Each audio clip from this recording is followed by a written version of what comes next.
Okay, welcome Cloud Gurus, and in this lecture we're going to look at how we can access our S3 environment using roles as opposed to using our AWS Access key pair. So what we need to do, if you haven't done it already, is we need to set up a role. So we just go into Identity Access Management, and under Roles we'll click here, and we're going to create a new role. I'm just going to call this my S3 example role, and hit next. So the service roles, so which service is going to be using this role? So you've got a number of different services here: Elastic MapReduce, AWS Lambda, directory services, etc. Of course we want the top one, so Amazon EC2. And then we need to set our permissions. So we scroll all the way down to Amazon S3. And sometimes 53 looks like S3.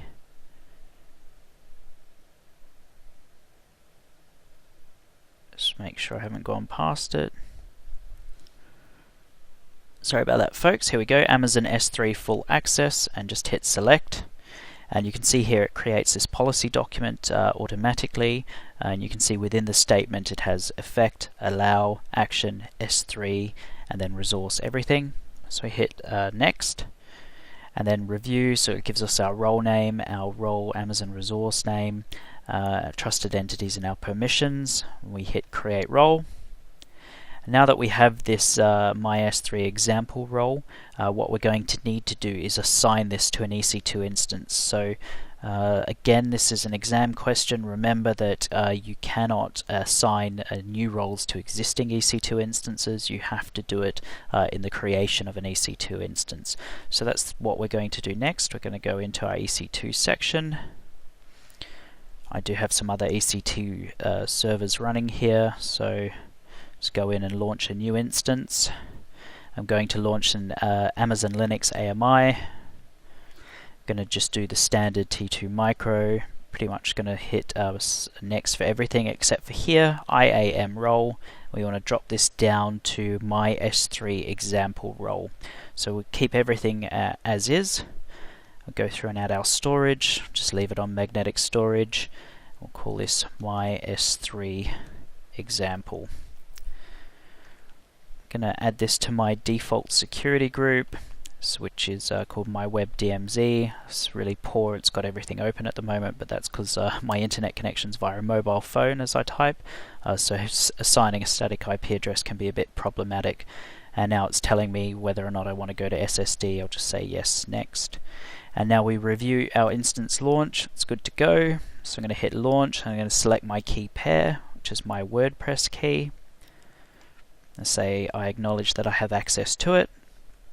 And now we're launching our EC2 instance. Now this EC2 instance will be assigned with the S3 role, and if we actually click on it, we will be able to see that already. So our Identity Access Management role is my S3 example role, and you'll notice if we go to one of these other S3 EC2 instances, you can see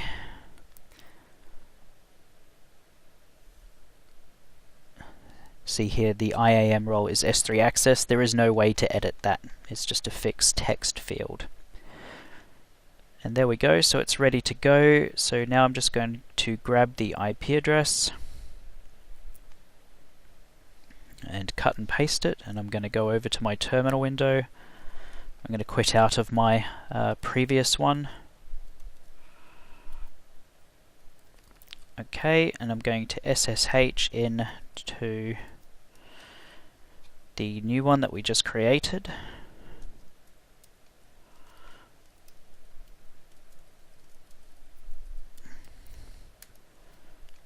Say yes. Okay, and I'm going to elevate my privileges to root. I'm going to clear the screen, and now I should just be able to type in AWS S3 LS, and I don't need to enter in any kind of credentials because this role has been assigned to this EC2 instance. I should be able to automatically access S3. So let's hit enter. And there you go. There's no messing about, and you'll notice if we actually go to the same directory where the credentials were stored last time, that's where our credentials and config file was stored. There's not even a .aws directory. So that directory is actually created when you run the AWS configure command and you start entering things. So I'm just going to enter EC2 EU West 1, hit enter. Now if I type in ls, that's a hidden directory, but if I go to cd.aws, it's now a directory that exists, and they've configured my config file. So that's a good way. Using roles is a much more secure way because you're not caching your credentials locally on the EC2 server. So that means if the EC2 server was compromised, yes, they'll still be able to access your S3 bucket through the EC2 server. What they can't do is take your keys and then have access to your S3 environment anywhere in the world.